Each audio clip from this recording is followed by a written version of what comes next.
this one, it's about, sculpting powerful bodies. And then I said champion mindsets. Now, this one, I'm going to talk a little bit about mindset, but not in my typical way of mindset. So just kind of hear me out on this. Okay. So number 7 is your mind is weaker than your body. Okay. So what do I mean by this is, in order to achieve muscle growth, you have to be willing to push harder towards a lot closer to muscle failure. You don't have to muscle fail every single rep and set, but you definitely need to push those muscles, right? You have to be willing to take a bit of discomfort. You have to be like, there's that push, right? And I know a lot of you who are fierce on here love that. That's awesome. But it's just, sometimes people are still working out like RPE, which is rate of perceived exertion, at 5 or 6, which I typically say that's still too little. Those who are my clients know I want minimum 7, if not 8 or 9, meaning you are pushing harder in your workouts, right? So you want to make sure there's enough push in your workout. And then also in terms of the mind is you want to make sure you have proper mind-body connection. So I talk a lot about this, especially my Fierce Woman DNA methodology that I have on one of my lives, is like the neural connections I was saying, because your body forms neural connections on every move. Do you know what muscle you're supposed to work on that exercise? Like, are you thinking about that muscle? Are you focusing on the contraction of that muscle? Because I find a lot of people, they don't actually hit the muscle they're trying to work. I'll give an example. So, and it's actually kind of interesting, right? Because you may feel the stretch. So let's just say, I know in the Fierce Factor, there was one move called the back fly, and those of you know back fly. So the back fly is meant to work what? Your back. It's called the back fly. So it's supposed to work your back. It's supposed to work the rhomboids right in the middle of your back when you fly and open it. Now, people don't know what they're working. They could be like, oh yeah, I feel shoulder, I feel chest, right? But really what's happening is they're just stretching their chest to get to the back. They actually need to feel the contraction in their back. So this is where I say, like, again, people can confuse themselves and they actually won't work.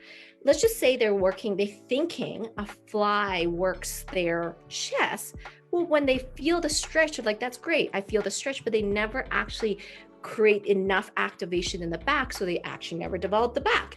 So you must know, what is this move working? This move is working which muscle part? The mind-body connection is very, very important, okay? And you have to focus on squeezing that muscle, that like intense focus into that muscle, right?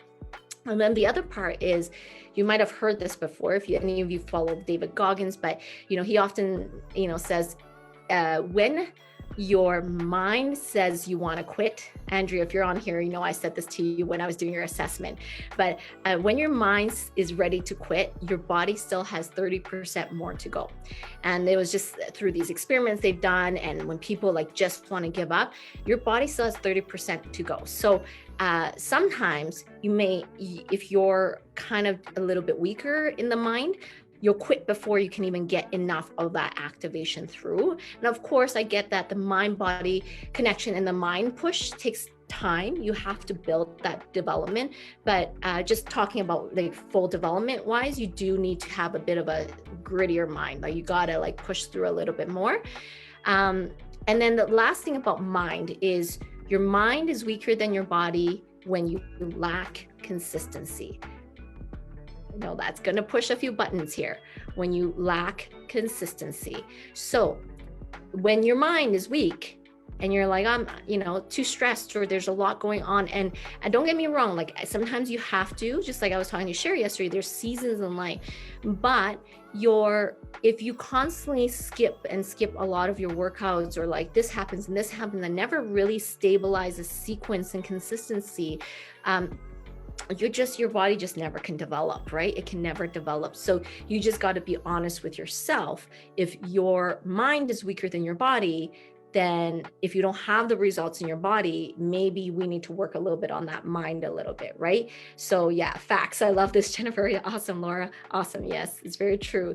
So any of you who are actually like listening or identify with this and know that you're weaker in your mind, I want you to put mind work below if you feel like, okay, I need to work my mind more if I really want to build stronger muscles. Actually, with my coach, we often talk a little bit about this, like that the highest level elite athletes are actually not necessarily stronger. A lot of times they're just mentally stronger. So it then develops that ability to build greater results in that, right? So that's a huge part of it. So I see a lot of mind work coming in. Marisol, awesome. Marisol, I look forward to chatting with you on Saturday. Woohoo. Michelle, yes, awesome. Okay, so lots of you coming in with mind work. Awesome. Okay, so as you guys keep coming in with that, I'm going to go to number 8. Okay, so number 8 is, and this one maybe you already have, but I thought to bring it up anyways. You don't have the proper weights when you're lifting. Okay, so you may, a lot of people, I presume if you're regularly working out, you probably already do. But wow, I see a lot of mind work coming in. I guess a lot of people are definitely know they have to work the mind, which is awesome.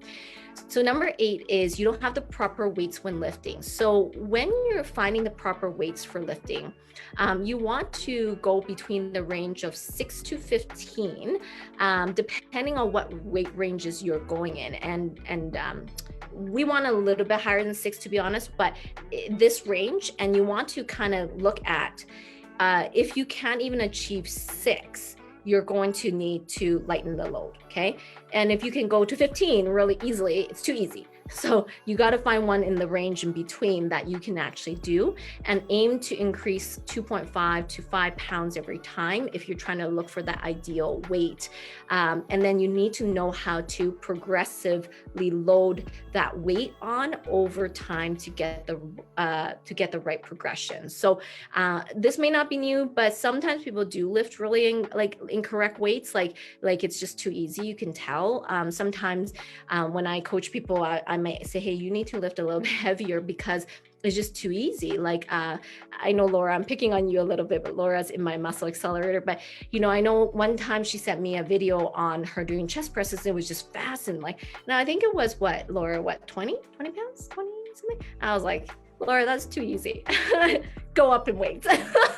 It's just too easy, So you got to know what is the right weight range for you. Okay, so how many of you feel like maybe you need more guidance on proper weight ranges? So if you do, you're need help with weight ranges or something like that. Put below need help with proper weight ranges. Okay, so maybe it's you, maybe you already got that down. That's awesome. Like I said, not every one of this is surprising, but some will be surprising for you. Okay,